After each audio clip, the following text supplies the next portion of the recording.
Hi guys, welcome to Cricket Chat with Venkatesh. It was almost like an action replay. Ranchi ఓడిఐకి Raipur ఓడిఐకి పెద్ద తేడా ఏం లేదు. అక్కడ విరాట్ కోహ్లీ సెంచరీ చేశాడు, ఇక్కడ విరాట్ కోహ్లీ సెంచరీ చేశాడు. అక్కడ ఇండియా టాస్ ఓడిపోయింది, ఇక్కడ ఓడిపోయింది. అగైన్ తర్వాత 350 చేస్.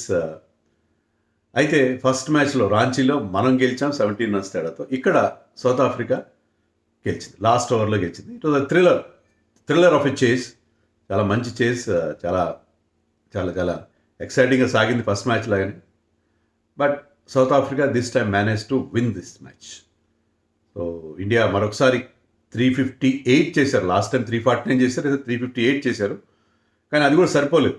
ఇంకా అలాంటి పిచ్ పైన డ్యూ ఫ్యాక్టర్ అవన్నీ ఉన్నాయి కాబట్టి కనీసం ఇంకో 20 రన్స్ చేస్తుంటే మనం బెటర్గా ఉండేది. సో ఇక్కడ కూడా మన సెలక్షన్లో ఒక తేడా కనిపిస్తుంది. But we have to feel happy for Ruturaj Gaikwad. Ruturaj గైక్వాడ్కి చాలా తక్కువ అవకాశాలు వచ్చినాయి. I think it is only 8th or 7th ODI. అడపాదడప 2 ఏళ్ల క్రితం అతను లాస్ట్ ఓడిఐ ఆడాడు. సో ఇక్కడ ఫస్ట్ మ్యాచ్లో ఫెయిల్ అయ్యాడు. కానీ ఇక్కడ తనకు అలవాటు లేని నెంబర్ 4 పొజిషన్లో అతను ఎప్పుడు నెంబర్ 3 కంటే ఇంకా డౌన్ ది ఆర్డర్ ఇప్పుడు ఆడలేదు. కానీ అలవాటు లేని ప్లేస్లో వచ్చాడు. 2 వికెట్లు పడిన టైంలో వచ్చి బ్రహ్మాండమైన ఇన్నింగ్స్ ఆడాడు. Very very attractive and classy innings. And చాలా క్విక్గా కూడా మంచి స్ట్రైక్ రేట్తో అతను ఒక సెంచరీ చేయడం. విరాట్ కోహ్లీ గురించి చెప్పేదే ఉంది. Virat Kohli is in a zone. Last మ్యాచ్లో ఫస్ట్ బాల్ కొద్దిగా ఎడ్జ్ తగిలి వెళ్ళింది, అది తప్పిస్తే మిగతా అంతా కూడా never foot single foot wrong. ఇక్కడైతే స్టార్టింగ్ నుంచి అలా అదే మంచి అగ్రెసివ్ మోడ్లో కనిపించాడు. స్టార్టింగ్లో ఒక ఫుల్ షాట్ 6 కొట్టాడు. అక్కడి నుంచి ఎక్కడ వెందిరి చాలా చాలా కాన్ఫిడెంట్గా చాలా చాలా అంటే ఇంత గ్యాప్ వచ్చి అది రస్టినెస్ అలా ఏం లేదు. అసలు చాలా రోజు క్రికెట్ ఆడుతున్నట్టుగా, రోజు ఆఫీస్కి వెళ్తున్నట్టుగా ఆ రకమైన ఇన్నింగ్స్ ఆడాడు. So Virat Kohli definitely is in a zone. So ఇక్కడి నుంచి అలా వస్తుంది. ఇంత గ్యాప్స్ ఉన్న తర్వాత కూడా అంత బాగా ఎలా ఆడగలుగుతాడు ఎవ్వరికి అర్థం కాలేదు. సో మంచి స్ట్రైక్ రేట్తో 109 స్ట్రైక్ రేట్తో ఈ స్కోర్డ్ 100. వాళ్ళిద్దరి మధ్య 195 రన్స్ పార్ట్నర్షిప్. సో రుతురాజ్ కొద్దిగా మంచి లెసన్. విరాట్ కోహ్లీని దగ్గర నుంచి చూసి ఎలా స్ట్రైక్ రొటేట్ చేయాలి, ఎలా ఇన్నింగ్స్ని పేస్ చేసుకోవాలనేది కోహ్లీని అక్కడ దగ్గర నుంచి చూడడం అనేది. And the running between the wickets, వాళ్ళిద్దరి మధ్య running between the wickets was wonderful. So వాళ్ళు I don't think they ever batted together before. But చాలా చాలా ఇంప్రెసివ్. అండ్ విరాట్ కోహ్లీ అతను గైడ్ చేసిన విధానం కానీ. సో రుతురాజ్ గైక్వాడ్ లాంటి ఒక మంచి ప్లేయర్. ఎందుకంటే అతని యావరేజ్ కనుక మీరు చూస్తే లిస్టియే అంటే మనం 50 ఓవర్ మ్యాచెస్ డొమెస్టిక్ మ్యాచెస్లో అవి వాటిని ఇవన్నీ కలిపి చూస్తే 57 యావరేజ్ ఉంది. 18 సెంచరీలు, 18 50s ఉన్నాయి. సో అంత మంచి రికార్డు ఉంది. అంటే ఈ ఫార్మాట్లో అతనికి చాలా, ఈ ఫార్మాట్ కానీ even all 3 formats place well. కానీ అతనికి అవకాశాలు రావట్లేదు. కానీ ఇటీవల మంచి ఫామ్లో ఉన్నాడు. సౌత్ ఆఫ్రికా ఇండియాలో జరిగిన మ్యాచ్లో మంచి ఫామ్లో ఉన్నాడు. అతనికి అవకాశం ఇచ్చారు. దాన్ని 2వ మ్యాచ్లో చక్కగా ఉపయోగించుకున్నాడు, సెంచరీ చేశాడు. అతని ఫస్ట్ ఇంటర్నేషనల్ 100 అనుకుంటుంది. So Ruturaj and Virat Kohli partnership, that was the highlight. అయితే ఇక్కడ ఏమైందంటే ఇండియన్ టీమ్ సెలక్షన్లో ప్రాబ్లం ఏంటంటే, మీకు ఇప్పుడున్న ఓడిఐ క్రికెట్లో సరే విరాట్ కోహ్లీనో రోహిత్ శర్మనో మీకు టాప్ 3-4 ప్లేయర్స్ మీకు ఒక బేస్ క్రియేట్ చేస్తారు. తర్వాత మీకు 5లో 6లో 7లో వచ్చేవాళ్ళు ఫినిష్ చేయగలగాలి. ఫినిష్ చేయాలంటే వాళ్ళు పవర్ హిట్టింగ్ చేయాలి. They should be able to clear the boundary, 6లు కొట్టగలగాలి. అలా చేయకపోతే ఇప్పుడు ఎందుకంటే మీకు లాస్ట్ 10 ఓవర్స్లో అట్లా T20 మోడ్లోకి వెళ్ళిపోతున్నారు. T20 ఆడినట్టుగా ఆడుతున్నారు. కేఎల్ రాహుల్ ఆడాడు, అలాగే ఆడాడు. ఈ మేడ్ 66 విత్ 152 154 స్ట్రైక్ రేట్తో కొట్టిన 2 6లే, కానీ బౌండరీలు కొట్టాడు. చాలా అర్జెన్సీ చూపించాడు. సో అలాంటి గేమ్ ఆడగల ప్లేయర్స్ మీకు కావాలి. కానీ ఏమైందంటే Jadeja not even run A ball 24 runs చేశాడు. రన్ ఏ బాల్ కూడా చేయలేదు అతను. ఈరోజు 2 బోర్లు మాత్రం కొట్టాడు. అండ్ అక్కడ కావాల్సిన ఆ అగ్రెషన్ కానీ ఆ అర్జెన్సీ కానీ అతని ఆటలో కనబడలేదు. వాషింగ్టన్ సుందర్ని కూడా ఇంకా అతని కంటే ముందు పంపించారు. He look totally out of sorts. ఈ రోల్లో ఒక లేని రన్ కోసం ప్రయత్నం చేసి రన్ అవుట్ అయిపోయాడు. అంతవరకు అసలు అతను ఈ could not even get singles, dot balls ఆడిన పరిస్థితి కనిపించింది. సో ఇక్కడ మీకు అలాంటి అగ్రెసివ్ అంటే మనకి యాక్చువల్గా నాకు అర్థం కాని విషయం ఏంటంటే Axar Patel is doing so well. Jadeja is wonderful batsmen, no doubt. కానీ అతను ఏంటంటే ఆడితే మీరు అతను నెంబర్ 4లో నెంబర్ 5లో ఆడించుకోవాలి. అందుకంటే డౌన్ ది ఆర్డర్ అతను వన్డేల్లో అతను బిగ్ హిట్టింగ్ చేసే ప్లేయర్ కాదు. Is much better bowler than Akshar Patel. But బ్యాటింగ్లో Akshar Patel can bat at number 3, number 4, number 5, number 6 ఎక్కడైనా మీరు ఎక్కడైనా ఆడగలరు. కావాల్సిన బిగ్ హిట్టింగ్ చేయగల ప్లేయర్. అలాగే we're also missing Hardik Pandya. వాళ్ళిద్దరు ఉంటే వేరే ఉండేది. సో అలాంటి ఫినిషర్స్ మీకు కావాలి. ఇండియన్ టీం చేసిన తప్పు ఏంటంటే మీకు 6 బౌలర్స్ ఎందుకు మీకు ఈ మ్యాచ్లో? Washington Sundar what he is doing in the team. అతను మరొక హర్షిత్ రాణా అయిపోతున్నాడు. ప్రతి దాంట్లో, ప్రతి టోర్నమెంట్లో, ప్రతి ఫార్మాట్లో అతను దర్శనమిస్తున్నాడు. అటు బ్యాటింగ్ చేస్తారు, కొన్నిసార్లు సరిగ్గా బ్యాటింగ్ అవకాశం రావట్లేదు, బౌలింగ్ రావట్లేదు. ఈ మ్యాచ్లో అతను వేసినవి జస్ట్ 4 ఓవర్స్. 4 ఓవర్స్లో 28 రన్స్ ఇచ్చాడు. అంటే ఓవర్కి 7 రన్స్, ఒక్క వికెట్ కూడా తీయలేదు. And is largely ineffective in both the matches. అతను బౌలింగ్ అంత గొప్పగా లేదు. సో అలాంటప్పుడు అతని బదులు మీరు ఆ 4 ఓవర్స్ మీకు Tilak Varma can also bowl. లేదా నితీష్ రెడ్డి ఇప్పుడు అంత మంచి ఫామ్లో లేడు. But Tilak Varma is in great form. Tilak Varma చేత మీరు 4 ఓవర్లు వేయించుకోవచ్చు. Tilak Varma is much more value. ఆ తిలక్ వర్మ లాంటి వాళ్ళు, Tilak Varma can bat at number 5, number 6, number 7 ఎక్కడైనా బ్యాటింగ్ చేయగలడు. ఆ బిగ్ హిట్టింగ్ చేయగల ప్లేయర్ అతను. సో తిలక్ వర్మ లాంటి వాళ్ళని పెట్టుకుంటే మీకు 5 బౌలర్స్ ప్లస్ తిలక్ వర్మ లాంటి ఒక who can give you a couple of overs, ఒక 4-5 ఓవర్లు వేయగల బౌలర్ ఉంటాడు. దానికోసం వాషింగ్టన్ సుందర్ని పెట్టుకొని Washington Sundar is a good top order player. కానీ వెనక్కి వస్తే అతను ఆ బిగ్ హిట్టింగ్ చేయలేడు.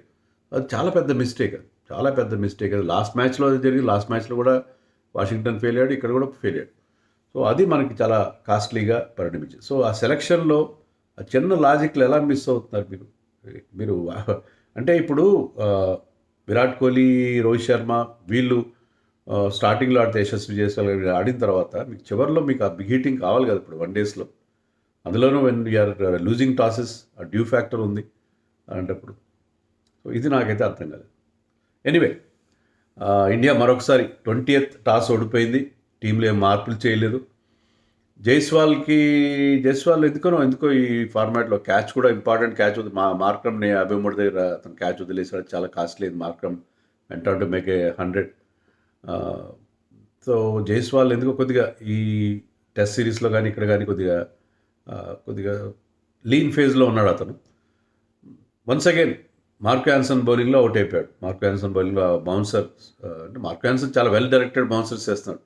ఆ బౌన్సర్కి దొరికిపోయాడు. So Jaiswal was once again disappointing. Chance ఉపయోగించుకోలేదు. అతనికి మంచి అవకాశం వచ్చింది, ఛాన్స్ అయితే ఉపయోగించుకోలేదు. Rohit Sharma look very good, 3 బౌండరీలు కొట్టాడు, మంచి స్టార్ట్ అది తీసుకున్నాడు. కానీ అగేన్స్ట్ రన్ అప్ ప్లే అంటే స్టార్టింగ్లో బాల్ స్వింగింగ్ ఎ లాట్. స్టార్టింగ్లో బాల్ మధ్యాహ్నం పూట మ్యాచ్ 1:30 స్టార్ట్ అయినప్పుడు బాల్ అంత స్వింగ్ అవడం అనేది ఇప్పుడు మనం బట్ బాల్ స్వింగింగ్ ఎలాంటి వాళ్ళు కంట్రోల్ చేయలేక బౌల్డ్ అండ్ వైట్స్ ఇచ్చారు. South Africa bowled as many as 20 whites. But ఆ వైట్స్ మధ్యలో ఒక 1 good ball just it was bowled with the right line. అది ఒక ఫెయింటెస్ట్ ఆఫ్ ఎడ్జ్ తీసుకుంది. రోహిత్ శర్మ అవుట్ అయిపోయాడు. Rohit Sharma look good till then. So Rohit Sharma 14కి అవుట్ అయ్యాడు. తర్వాత విరాట్ కోహ్లీ వచ్చి రావడంతోనే అద్భుతమైన షాట్స్ కొట్టాడు. సో ఆ అగ్రెషన్, అర్జెన్సీ కూడా చూపించాడు. ఎందుకంటే ఫస్ట్ మ్యాచ్లో చూసాం కదా మనం, 349 సరిపోయిన పరిస్థితి కనిపించింది. So he was going at a brisk pace. కానీ ఎప్పుడైతే Ruturaj started hitting those big hits అప్పుడు కాస్త కోహ్లీ నెమ్మదించాడు. అండ్ రుతురాజ్ స్టార్టింగ్లో అతనికి హెల్మెట్కి తగిలింది, మార్క్ యాన్సన్ అతను ఇబ్బంది పెట్టాడు. కానీ తర్వాత ఒక్కసారి సెటిల్ అయిన తర్వాత ఇనీషియల్ నర్వ్స్ ఉంటాయి కదా, అయిపోయిన తర్వాత హీ బ్యాటెడ్ బ్యూటిఫుల్లీ. అతను ఆడిన shots, the range of shots కానీ చాలా క్లాసీ ప్లేయర్. అతను చాలా చూడడానికి చాలా అట్రాక్టివ్ ఉంటుంది అతను బ్యాటింగ్. అండ్ స్పిన్నర్స్ మీద స్వీప్ షాట్ అతను ఆడిన తీరు, ప్యాడిల్ స్వీప్ కానీ మామూలు స్వీప్ కానీ. So is a very good sweeper of the ball. So అతను చాలా ఇంప్రెసివ్గా తన ఇన్నింగ్స్ ఆడడం అనేది మనం చూసాం. సో ఈ ఫార్మాట్లో అతను ఎక్కడైనా ఆడగలను, నాకు ఒరిజినల్గా నా రెగ్యులర్ ప్లేస్లో కాకపోయినా ఎక్కడైనా ఆడగలని చెప్పి ప్రూవ్ చేసుకున్నాడు. ఆ అర్జెన్సీ కూడా అతను మంచి స్ట్రైక్ రేట్తో అతను century, I think century 77 బాల్స్లో 100 complete చేశాడు. చాలా క్విక్గా 100 కంప్లీట్. ఇండియాకి కావాల్సిన ఆ అగ్రెషన్ అతని నుంచి మనకి స్పష్టంగా కనిపి ఈ వెంట ఆఫ్టర్ కేశవ్ మహారాజ్. సో ఎవరిని ఏ బౌలర్ని కూడా కేర్ చేయలేదు. సో రుతురాజ్ రియల్ ఎబిలిటీ ఇప్పటికీ మనకి వెలుగులోకి వచ్చింది. అంటే అతనికి అవకాశాలు చాలా తక్కువ ఇచ్చారు, అరపడదరప అవకాశాలు ఇచ్చారు. కానీ ఇప్పుడు వచ్చిన అవకాశం చక్కగా ఉపయోగించుకున్నాడు. And in company of Kohli 36th ఓవర్లో అతను అవుట్ అయ్యాడు. అతను అవుట్ అయిన తర్వాత మనకి ఆ లాస్ట్ 15 ఓవర్స్లో 100 రన్స్ 105 రన్స్ ఎంతో వచ్చినాయి. అక్కడ మనకి ఆ క్విక్నెస్ రాదు. But Rahul batted beautifully. వచ్చిన దగ్గర నుంచి చాలా అగ్రెసివ్ ఇంటెంట్తో, ఆ ఇంటెంట్ ముఖ్యంగా. అండ్ ఈ ప్లేడ్ వండర్ఫుల్ షాట్స్. తన రేంజ్ ఆఫ్ షాట్స్ చూపించాడు రాహుల్. రాహుల్ అంటే మనం చాలామంది జిడ్డుగా ఆడతాడు అదేదో అనుకుంటారు కదా. Has got those shots. ఏంటంటే అతను మెంటల్గా ఆ బ్లాక్ ఉంటుంది, కానీ అతనికి ఉన్న ఆ షాట్స్ కానీ ఈ కెన్ క్లియర్ ద బౌండరీ, ఈ కెన్ టేక్ సమ్ రిస్క్ తీసుకోగలడు, అన్నీ చేయగలడు. అతని దగ్గర ఆ వెర్సటాలిటీ ఉంది. కానీ చాలా వరకు అతను అది మనకు చూపించాడు. బట్ ఈరోజు అది చూపించాడు. కెప్టెన్గా ఈ టుక్ ఇట్ ఆన్ హిమ్సెల్ఫ్, ఆ క్విక్ రన్స్ చేయడం, జడేజా నుంచి సరైన సపోర్ట్ రాకపోయినా. సో ఇండియా డెఫినెట్గా 358 చేశారు. ఫస్ట్ మ్యాచ్ కంటే ఎక్కువే చేశారు. But still that was not enough. కనీసం 10-15 రన్స్ ఎక్స్ట్రా చేసి ఉంటే బాగుండేది. South Africa started well, but de Kock తొందరగా అవుతాడు, స్టార్టింగ్లో అవుతాడు. సో అది మనకి బ్రేక్ త్రూ. కానీ ఆ తర్వాత మనకి అంటే Bavuma and Markram had a very good partnership. అదే నేను ఇందాక చెప్పినట్టుగా India's fielding was pathetic. Even ground ఫీల్డింగ్లో కూడా దారుణంగా ఉంది. కొన్ని క్యాచ్లో ఒక వాషింగ్టన్ ఒక ఛాన్స్ సరిగ్గా అతను జడ్జ్ చేయలేదు. కొన్ని fielding was not at all good. మన ఫీల్డింగ్లో చాలా బౌండరీలు వదిలేశారు, ఇంక్లూడింగ్ జడేజా. అంటే కొంచెం డ్యూ ఫ్యాక్టర్ కూడా ప్రాబ్లం ఉంది. డ్యూ వల్ల చాలా ప్రాబ్లం ఉంది. మన బౌలర్స్ మనం కంప్లీట్గా బ్లేమ్ చేయలేం. But still I think India bowling కానీ Harshit Rana once again bowled very well. Harshit Rana డెఫినెట్గా ఈ ఫార్మాట్లో ఈజ్ ప్రూవింగ్ హిమ్సెల్ఫ్. ఇనీషియల్గా మంచి పేస్తో బౌలింగ్ చేయడం, తర్వాత సెకండ్ స్పెల్లో వాటిలో స్లోయర్ వన్స్ యూజ్ చేయడం చాలా బాగా చేస్తున్నారు. Harshit Rana is very good. Harshdeep was also very good. Prasidh Krishna కొంచెం డిసప్పాయింటింగ్. అండ్ కుల్దీప్ ఆల్సో ఎందుకనో కొంచెం అతనికి I think he needs some break. Is been playing continuously. Kuldeep కూడా అంత ఇంప్రెసివ్గా ఉండకపోవడం మనం చూసాం. అతను బ్రేక్ త్రూ ఇచ్చాడు చివరిలో. బట్ ఓవరాల్గా కుల్దీప్ నుంచి మనం expected much more. Jadeja was study. But in any case India ఆ ఫీల్డింగ్ ల్యాప్సెస్ అనండి, లేకపోతే వాళ్ళ south African brilliance. Markram century was very good. Markram didn't have a great series, great tour of India so for. Test మ్యాచ్లో కానీ చాలా క్వైట్గా ఉన్నాడు. కానీ ఇక్కడ అతని టాలెంట్ మనకు తెలుసు. బస్ అండ్ ఈ place lot of cricket in India. ఇప్పుడు సన్ రైజర్స్ కానీ లక్నో కానీ అతను ఇండియాలో ఇండియన్ కండిషన్స్ బాగా అలవాటు కాబట్టి ఐపీఎల్ ఆడినందువల్ల అతను ఈ కేమ్ అప్ విత్ బిగ్ నాక్. బట్ ఒక స్టేజ్లో వరుసగా వాళ్ళకి 3 వికెట్లు పడినాయి. బట్ దానికంటే ముందు బ్రవిస్ మాత్రం ఒక అద్భుతమైన ఇన్నింగ్స్ ఆడాడు. Devil బ్రవిస్, baby AB really is a very very powerful striker of the ball. అతని రేంజ్ ఆఫ్ షాట్స్ అటు ఎక్స్ట్రా కవర్ నుంచి డీప్ స్క్వేర్ లెగ్ వరకు డిఫరెంట్ డైరెక్షన్స్లో 5 సిక్స్లు కొట్టాడు. సో అతను 158 స్ట్రైక్ రేట్తో అతను చేసిన half century, that was the real clincher, the game changer అని చెప్పాలి. సో అతను ఆడిన ఇన్నింగ్స్ వల్ల వాళ్ళకి లాస్ట్లో వాళ్ళకి ఆ రన్ రేట్ ప్రెషర్ లేకుండా పోయింది వికెట్లు పడినా కూడా. అండ్ దిస్ మ్యాన్ మాథ్యూ బ్రిడ్జ్కే, అతను స్పెషాలిటీ ఏంటంటే అతను ఆడింది ఇంతవరకు 11 ఓడిఐస్ ఆడితే దాంట్లో 7 50s, ఒక 100 ఉన్నాయి. యావరేజ్ 68 ఉంది. అంత కన్సిస్టెంట్గా ఆడు. మరొక 60 చేశాడు అతను is not a big hitter. కానీ అతను ఏంటంటే ఒక ఎండ్లో అతను ఉంటాడు, మరొక ఎండ్లో ఆ బిగ్ హీటర్స్ చేస్తారు. కానీ ఆ కన్సిస్టెన్సీ అంటే ఆ స్కోర్ని తీసుకెళ్ళి 1 daysలో మీకు ఆ స్కోర్ని పెద్ద స్కోర్ వైపు తీసుకెళ్ళడానికి కూడా ఒకరు అలాంటి role, sheet anchor role play చేయాలి. అలాంటి రోల్ అతను ప్లే చేశాడు. అండ్ దిస్ మ్యాన్ బ్రవిస్ చేసిన నాక్ అయితే బ్రవిస్ అండ్ మార్క్ యాన్సన్ తొందరగా అవుతారు. టిజార్జీకి ఇంజరీ అయింది. సో ఒక స్టేజ్లో వరుసగా 3 వికెట్లు బ్రిడ్జ్కే అవుతాడు. వరుసగా 3 వికెట్లు పడిపోయింది. 320 అరౌండ్ 320 దగ్గర 15 రన్స్ తేడాలో 3 వికెట్లు పడ్డాయి. తర్వాత డిజార్జీకి హ్యామ్స్ట్రింగ్ పట్టేసింది.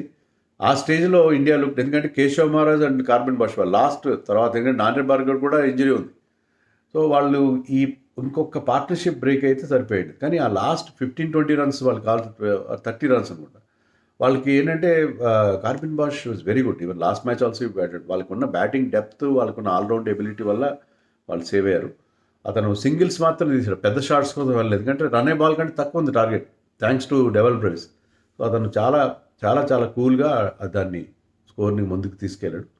హర్షదీప్ బౌల్డ్ వెల్, బట్ చివరిలో వాళ్ళు ఆడిన తీరు, the sensible way of chasing, దానివల్ల వాళ్ళు లాస్ట్ ఓవర్ సెకండ్ బాల్కు థర్డ్ బాల్కు they manage to get to that target of 359 చిన్నదేం కాదు, ఇండియాలో సెకండ్ బిగ్గెస్ట్ చేజ్ అది.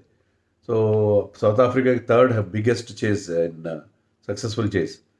So it was very impressive. So South Africa కూడా చాలా బాగా ఆడుతున్నారు.